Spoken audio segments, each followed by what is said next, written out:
கணவன் மனைவிக்கு எழுதின கடிதம் முடிஞ்சு. எப்போ? ரொம்ப முதியோர் தன் மனைவியை பற்றி எழுதுகிறார். அப்போ அவர் எழுதும்போது எப்படின்னா, வெள்ளை வேட்டி அணிந்து நான் வெளியே செல்ல வருவேன், மனைவி நீ என்னை தடுப்பாய்.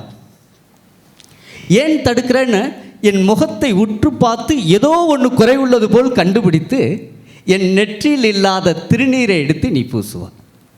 அப்போது வெளியே போய் சொல்லுவார். அவர் எழுதுகிறார், கண்ணே இப்போது நான் அழுக்கு சட்டையில் வெளியே போகிறேன், ஆனாலும் என் நெற்றியில் வெள்ளை திண்ணீர் இல்லை, உன்னை எரித்த சாம்பல் நெற்றியில். முதல்லாம் நான் வீட்டுக்கு வரும்போது என் செருப்பு சத்தத்தை கேட்டு நீ கதவை திறந்து உள்ளே அழைப்பால் நான் தட்டுவதற்கு முன்பு,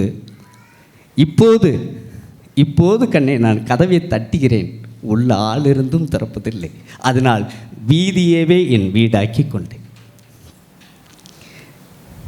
ஒரு சின்ன வார்த்தைகள் தான், வீதியவே வீடாக்கி கொண்டேன். நான் வரத்துக்கு முன்னே என்ன உணவு வேண்டும் என்று கேட்டு எனக்கு வகை வகையாய் நீ சமைத்து தருவாய், நீ இல்லாத போதுதான் பசிக்குது, சோறாது கிடைக்குமான் கையேந்தி நிற்கிறேன், கிடைக்கவில்லை. உச்சத்தில் தாண்டி ஒரு வார்த்தை எழுதுகிறார். பெண்ணே, அவள் மனைவியை பற்றி எழுதுகிறார். கண்ணே நீ இருக்கும்போது என் இதயத்தில் இருந்தாய், நீ இல்லாத போது உறவுகள் இருந்தும் நண்பர்கள் இருந்தும் சுற்றுவட்டம் இருந்தும் அனாதையாக வாழ்கிற ஒரு இடம் ஒன்று இன்று இருக்கின்றால் அந்த இடம் இதுதான் என்பதை உணர வைத்து விட்டாய் என்று எழுதுகிறார். இப்போ இந்த 4 கடிதத்துக்கும் மேக்ஸ்வெலுக்கும் எப்படி சம்மதம்?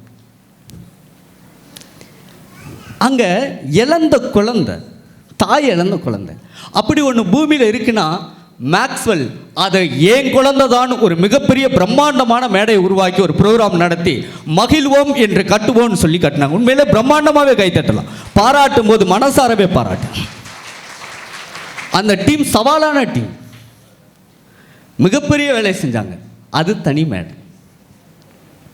சரி, காதலன் காதலிக்கு எழுதின கடிதம், இதுக்கும் மேக்ஸ்வெலுக்கு எப்படி சம்மதம்?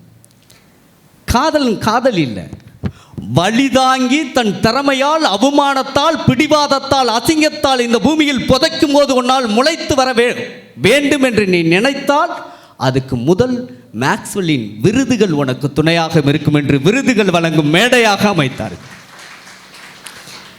3வது கடிதம், முதியோர்கள், பிள்ளைகளால் கைவிடப்பட்ட முதியோர்கள். அப்படி நீங்கள் கைவிடப்பட்ட முதியோர்கள் ஒன்று இருக்கு என்றால் அது எங்கேயோ இருக்க ஒருத்தவங்க கிடையாது, அது என் குடும்பம் என்று இன்ன வரைக்கும் அந்த குடும்பத்தில் அரவணைச்சு கொண்டு போகும் மேக்ஸ்வெலுக்கும் மேக்ஸ்வெல் டீமுக்கும் மீண்டும் ஒரு தடவை நன்றி சொல்லி பிரம்மாண்டமான ஒரு கைத்தட்டலோட இங்கே வந்திருக்கும் நண்பர் அண்ணனுமாக சஞ்சய் சார் அவர்களுக்கும் அனிதா மேம் அவர்களுக்கும் மற்றும் அனைத்து விருந்தினர்களுக்கும், அருணா மேம் உண்மையிலே மிகப்பெரிய விஷயம், அதே மாதிரி அம்மா அவங்களுக்கும் எல்லாத்துக்குமே நன்றி சொல்லி வாய்ப்பளித்த மேக்ஸ்வெல் டீமுக்கும் முருகன் சார்களுக்கும் நன்றி சொல்லி விடைபெறுகிறேன். நன்றி, வணக்கம். தேங்க்யூ.